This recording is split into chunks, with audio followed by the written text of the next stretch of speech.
And I have nieces. Yes. And you think about them.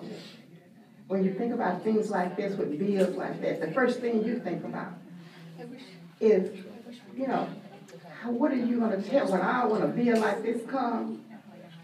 What are you going to say to them? What are you going to tell? Why do we have people who want to just make all our decisions from us?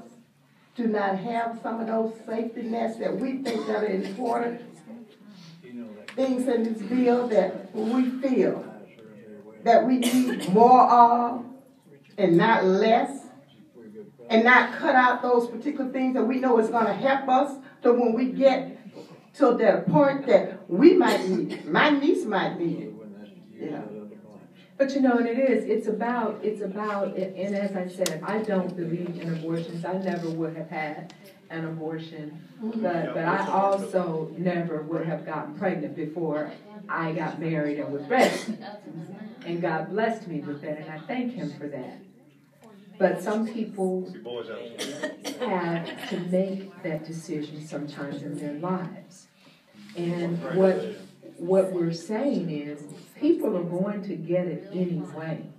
If they, what we're saying is that they should at least have a facility to get a safe and legal procedure, because they're going to do it anyway. And what makes it so bad, Senator, is that the people with means, they can afford, they will still get it, And maybe some of the people voting here, maybe they're voting one way because it's the political right thing for them to do in their minds for their districts.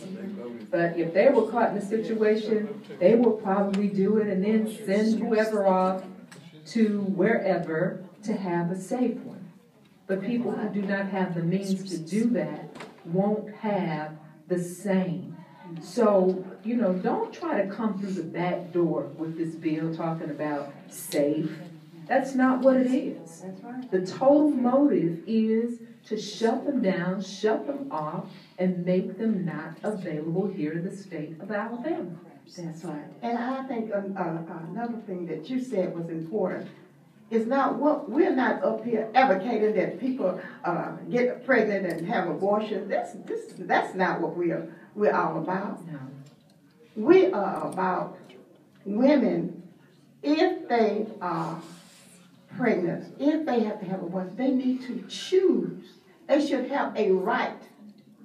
Not that we are advocating, like she said, she would never want to talk about abortion, But it's about their right to choose.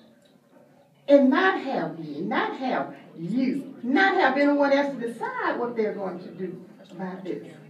And, some of our communities would just probably would just go away if this particular bill is passed, because there are so many don't know what they would do. They don't know what they would go. You never know. And, just like they don't even care about the life of a mother. Right. And this kind of thing. So they don't know what they'll do. So they just might go to any places they want to close the ones down that are doing well. But you know what, Senator? I was told of a situation that this young girl in middle school actually was impregnated by her mother's boyfriend. Now, and I don't know the case whether or not she sought to get an abortion or what. But there are cases like that are happening out here that maybe people don't even want to go into or reveal their story to strangers or whatever. And I mean, there are situations, you can't make decisions for other people until you have walked in their shoes. That's right. So and that's what this is. We are not in their shoes. No, we're not. We're not. And just like Senator Coleman said, you don't know what you would do. Yeah, I'm saying that I never would have, but thank God I was never in that position to have to even think about it. But, we do need to provide a way for people to be able to get that procedure. And even in the sense of rape and incest, what are those people going to do? That's right. You know, and it's not something that women are proud of that they have to do. They go through a whole lot in making these decisions. It's not something that they want to do. But the other issue is that you have that group of people that wants to force some of these children to come into our society, but then they don't want to provide for them in terms of education, health care, a house, So it's really mind-boggling to me. So I can't understand that. I wish somebody would help me make me understand that. And I'm a woman of deep faith and deep spirituality. But the community of faith needs to be more involved in this situation with our youth. Absolutely. And it's not just the girls, it's the boys, it's the older men, because you have older men preying on these young girls.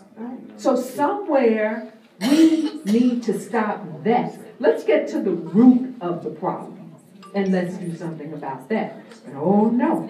And teach the boys to get as many notches in their belts as they can. Mm-hmm. That's right. And they think it's a good thing. I tell you. And that's what's so sad about it. It is. It really is. But sometimes, if they could just put themselves in the shoes of somebody else. Because I advocate, treating people the way you want to be treated. Absolutely. And not judging others. The Bible says, do not judge lest ye be judged. We may not say it in those exact words, but we are not supposed to judge each other, but we're supposed to help.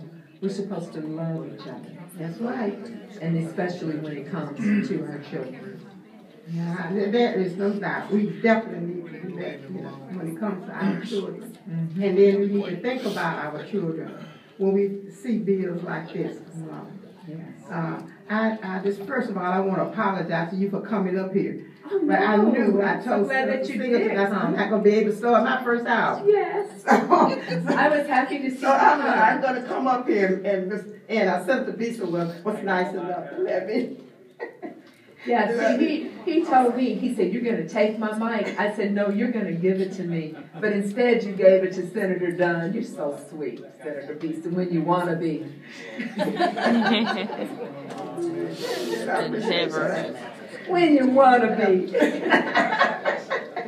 Look at him blushing. That's our primary concern. It's the health and safety of the women, and we talk about health and safety, but safety is not really here. We need to think about the women and their health and their concerns, and they can only do it if they have the doctors and the facilities and even the education and the things that they need of that sort to make it all work for them and make it all better, because if they're just out there, anything can happen to them. But Senator, we in our last couple of minutes, I know that you will join me making sure that all the women who are listening in, whether they're on the website listening to this, whether they're in the audience, you need to pass this on to all the women, because the women are going to be out in 2014, because I am saying it now that the women are going to take this thing over in 2014. And we'll be in a better place. Yes. Thank you, Madam President. I know the time is about up, right? I see the desk getting up to start.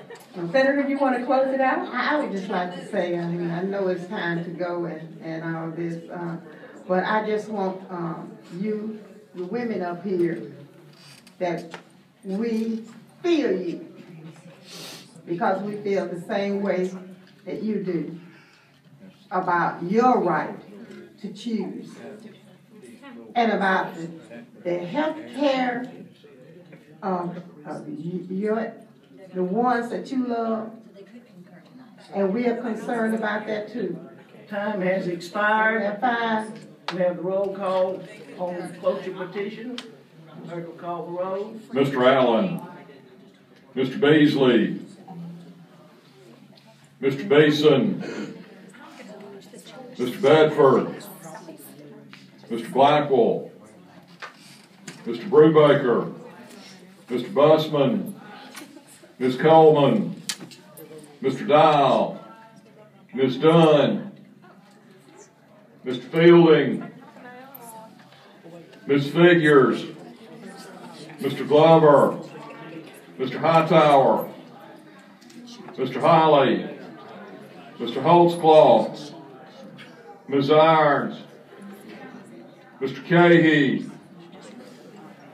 Mr. Marsh, Mr. McGill, Mr. Orr, Mr. Pittman, Mr. Reed, Mr. Ross,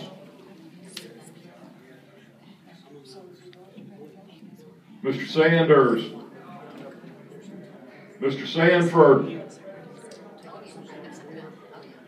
Mr. Schofield, Mr. Singleton, Ms. Smith, Mr. Smitherman, Mr. Taylor, Mr. Wagner, Mr. Ward, Mr. Watley, Mr. Williams,